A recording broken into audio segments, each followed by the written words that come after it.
नमस्कार, आप देख रहे हैं पॉलिटिकल आइडिया और मैं हूं प्रदीप कुमार। मित्रों, आज हम एक बार फिर बात कर रहे हैं बिहार के विधानसभा चुनाव के संदर्भ में। आने वाले दिनों में मुस्लिम मतदाताओं की राजनीति किस प्रकार से करवट बदल रही है। बिहार में मुस्लिम राजनीति ने करवट बदला था इससे पहले 1990 में। 1990 में क्या हुआ था?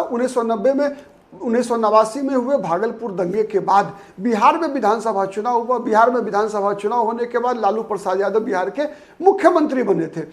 कांग्रेस पर भागलपुर दंगे का दाग ऐसा चस्पा हुआ था कि उस चुनाव में 90 के विधानसभा चुनाव में और मुसलमानों ने कांग्रेस से एकदम मुंह मोड़ लिया, तब भी जब बिहार के उस समय में अंतिम मुख्यमंत्री डॉक्टर जगन्नाथ मिश्रा थे और जगन्नाथ मिश्रा को मुस्लिम के बीच काफी लोकप्रिय चेहरा माना जाता था। लेकिन डॉक्टर जगन्नाथ मिश्रा से के मुख्यमंत्री बनने से पहले सत्येंद्र नारायण सिंह 3 महीना पहले मात्र मुख्यमंत्री थे और उनके कार्यकाल में भागलपुर दंगा हुआ था। और भागलपुर दंगे में जो कांग्रेस पार्टी के कई नेताओं की भूमिका थी, उस भूमिका से मुस्लिम समाज बिहार का नाराज था और उसी नाराजगी का परिणाम भुगतना पड़ा कांग्रेस पार्टी को कि डॉक्टर जगन्नाथ मिश्रा जैसे चर्चित लोकप्रिय मुस्लिम समाज के बीच चेहरे को मुख्यमंत्री बनाने के बावजूद कांग्रेस पार्टी को मुसलमानों का आशीर्वाद नहीं मिला।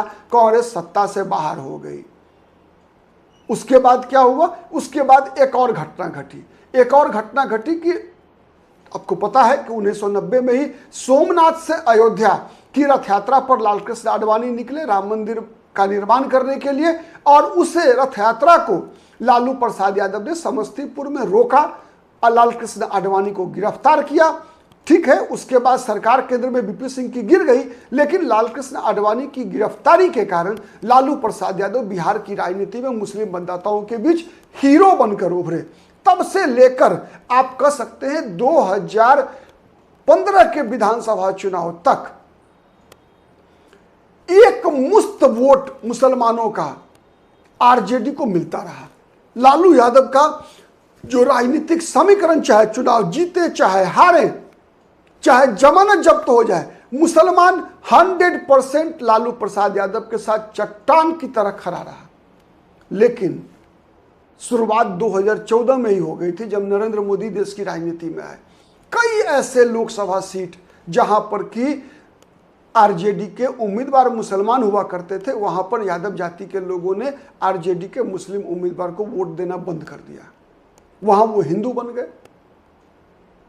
मुसलमानों में आक्रोश बना, गुस्सा लगा कि ये क्षणिक है, नरेंद्र मोदी के फैक्टर है। लेकिन फिर 2015 के विधानसभा चुनाव में चूंकि नीतीश कुमार, लालू प्रसाद यादव, कांग्रेस पार्टी सब साथ में थी, तो फिर ऐसा कुछ हुआ नहीं। चूंकि उस समय में गारंटेड दिख रहा था नीतीश कुमार का सत्ता में आना, केवल एक औपचारिकता बची थी, इसीलिए यह मामला इतना उभर कर आया नहीं। लेकिन 2019 के लोकसभा चुनाव के दौरान ये चीजें फिर से एक बार दिखी, तब जब बिहार में महागठबंधन को लोकसभा की मात्र 1 सीट जीतने को मिली। मात्र एक किशनगंज में केवल कांग्रेस पार्टी अपना खाता खोलने में कामयाब रही। इसके अलावा आरजेडी का बिहार में खाता भी नहीं खुला, और खाता नहीं खुलने का सबसे बड़ा कारण यही था कि आरजेडी के वोट बैंक में ही सेंध लग चुका था। कैसे सेंध लगा उसको समझने के लिए आप आइए 2020 के विधानसभा चुनाव और 2024 के लोकसभा चुनाव में, तो फिर आप 2019 के लोकसभा चुनाव को भी समझ लेंगे आप। हुआ क्या कि जहां कहीं भी आरजेडी ही नहीं बल्कि महागठबंधन के उम्मीदवार मुस्लिम हुआ करते थे, वहां जैसा मैंने बताया 2014 लोकसभा चुनाव की तरह ही मुसलमानों ने यादव जाति के लोगों ने आरजेडी और किसी भी महागठबंधन के मुस्लिम उम्मीदवार को वोट देना बंद कर दिया। परिणाम क्या हुआ? रिएक्शन हुआ कि जहां कहीं भी मुसलमानों को भी विकल्प मिला, विकल्प जहां मिला वहां पर मुसलमानों ने भी इसका बदला लेना शुरू किया। जैसे पूर्णिया लोकसभा सीट पर पप्पू यादव को वोट देना, सीवान लोकसभा सीट पर आरजेडी के उम्मीदवार को वोट नहीं देकर हिना साहब को वोट देना, उसी का तरीके से बदला यादवों ने लिया। मधुबनी में बीजेपी के उम्मीदवार को देना वोट, लेकिन आरजेडी के अली अशरफ फातमी को वोट नहीं देना। अररिया में बीजेपी के प्रदीप कुमार सिंह को वोट देना, लेकिन वहां पर आरजेडी के मुस्लिम उम्मीदवार को वोट नहीं देना। 2020 के विधानसभा चुनाव में भी देखिए कई ऐसी विधानसभा सीटें जहां पर कि आरजेडी के मुस्लिम उम्मीदवार जो पारंपरिक बड़े नेता हुआ करते थे, उन्होंने चुनाव लड़ने से मना कर दिया। इसलिए मना कर दिया कि उनको डर लग रहा था कि यादव जाति के लोग उनको वोट नहीं देंगे, और इसी डर के कारण आरजेडी में मुस्लिम समाज से सबसे बड़ा चेहरा अब्दुल बारी सिद्दीकी अपना गृह क्षेत्र अलीनगर विधानसभा सीट छोड़कर वो चले गए केवटी विधानसभा लड़ने के लिए। लेकिन केवटी में भी वही ढाक के तीन पात। कहावत है मिथिला में एक, जेवा नेपाल कपार जेता संगे। अब्दुल बारी सिद्दीकी की किस्मत नहीं बदली, भले ही वो अलीनगर छोड़कर केवटी चले गए हों। केवटी में भी वही हाल रहा, केवटी में भी वो चुनाव हार गए। बिस्फी, जहां पर कि मुस्लिम मतदाताओं की अच्छी खासी संख्या है, वहां पर यादव जाति के लोगों ने आरजेडी के फैयाज अहमद को वोट नहीं दिया, लेकिन बीजेपी के हरिभूषण ठाकुर बचौल जो भूमिहार जाति से आते हैं उनको वोट दिया। तो ऐसे कई उदाहरण आपको मिलेंगे। लगभग 40 विधानसभा सीट 2020 में और 6 लोकसभा सीट आप कह सकते हैं कि वो 2024 के लोकसभा चुनाव में ऐसी आरजेडी इसलिए हार गई, महागठबंधन इसलिए हार गई क्योंकि वहां पर मुसलमान और यादव जाति समाज के लोगों ने एक साथ वोट नहीं किया, एक साथ वोट करने से मना कर दिया। परिणाम क्या हुआ? उसका परिणाम अब सबसे ज्यादा फायदा अगर किसी को मिलने की संभावना हो रही है तो ओवैसी का फैक्टर काम कर रहा है, क्योंकि ओवैसी अब याद दिला रहे हैं 2020। इसी कारण से 2020 में याद कीजिए कि 2019 लोकसभा चुनाव में जो परिणाम आया था, जिस प्रकार से यह बंटवारा हो गया था, उसी फैक्टर का उसी से जुड़े हुए सवाल पूछकर ओवैसी 2020 में विधानसभा के 5 सीट जीतने में कामयाब हुए थे। ओवैसी क्या पूछा करते थे मतदाताओं से कि बताइए तेजस्वी यादव मुख्यमंत्री बनेगा तो मुसलमान के बेटा को क्या मिलेगा? मुसलमान सबसे बड़ी आबादी है बिहार की, लेकिन उसके किसी मुस्लिम विधायक को डिप्टी सीएम क्यों नहीं बनाते तेजस्वी यादव? मुसलमानों को आबादी के अनुसार मंत्रिमंडल में प्रतिनिधित्व क्यों नहीं देते तेजस्वी यादव? मुसलमान यादवों को तो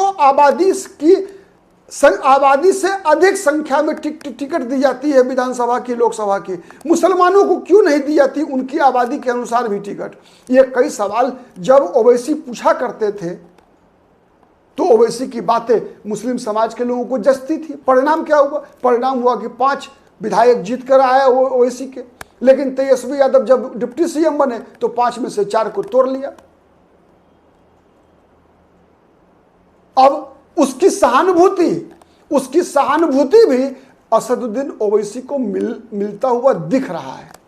आप सोशल मीडिया में किसी भी प्लेटफॉर्म पर चले जाइए, आप देखिए कि किस प्रकार से मुस्लिम मतदाताओं में असदुद्दीन ओवैसी के प्रति प्यार पनप रहा है। और यह प्यार पनपना कहीं ना कहीं तेजस्वी यादव की फेल्योर तो है ही, साथ ही साथ जो अन्य तथाकथित सेकुलर दल हैं बिहार में, उन पर भी एक प्रश्नवाचक चिन्ह है। उन पर भी एक सवाल उठता है कि अगर आप देखिए जनता दल यूनाइटेड बीजेपी के साथ है, नीतीश कुमार अपने आप को चैंपियन कहते हैं, लेकिन नीतीश कुमार के एक भी विधायक चुनाव जीत कर नहीं गए थे। अंत में उनको बीएसपी से जमा खान को तोड़कर लाना पड़ा मंत्री बनाने के लिए। तो यह स्थिति है। प्रशांत किशोर एक चुनौती के रूप में लग रहे थे कुछ दिन पहले, लेकिन जिस प्रकार से बिहार की राजनीति डगमग हो रही है, उसमें प्रशांत किशोर क्या कर पाएंगे कहना मुश्किल है। और अगर अन्य जातियों का वोट प्रशांत किशोर अपने से जोड़ने में सक्षम नहीं दिखेंगे, तब तो मुझे नहीं लगता कि मुस्लिम मतदाता अपना वोट बर्बाद करेंगे प्रशांत किशोर के साथ भी। तो इसीलिए जो परिस्थितियां डेवलप हो रही है कि एक परिस्थिति बनती है कि अगर कांग्रेस पार्टी महागठबंधन से अलग होकर चुनाव लड़ती है, कोई तीसरा मोर्चा बनता है, तब तो मुसलमानों को एक विकल्प मिलता है। अदरवाइज अगर उसे चुनना हो अब कि एनडीए में और राष्ट्रीय जनता दल में, तो मुझे लगता है कि तब अगर एनडीए और राजद को चुनने की मजबूरी होगी मुसलमानों की, तो मुझे लगता है कि इस बार असदुद्दीन ओवैसी की बल्ले बल्ले हो सकती है।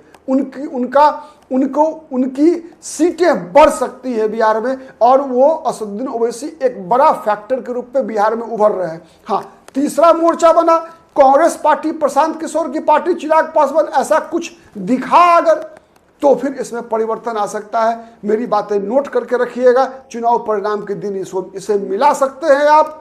आज के लिए इतना ही, बहुत बहुत धन्यवाद, नमस्कार, जय हिंद, जय भारत। हमारा चैनल, हमारा विश्लेषण यदि आपको पसंद आता है तो please like it, comment and share it, okay. और थोड़ा आशीर्वाद देना हो तो सब्सक्राइब भी कीजिएगा प्लीज। आज के लिए इतना ही, बहुत बहुत धन्यवाद, नमस्कार, जय हिंद, जय भारत।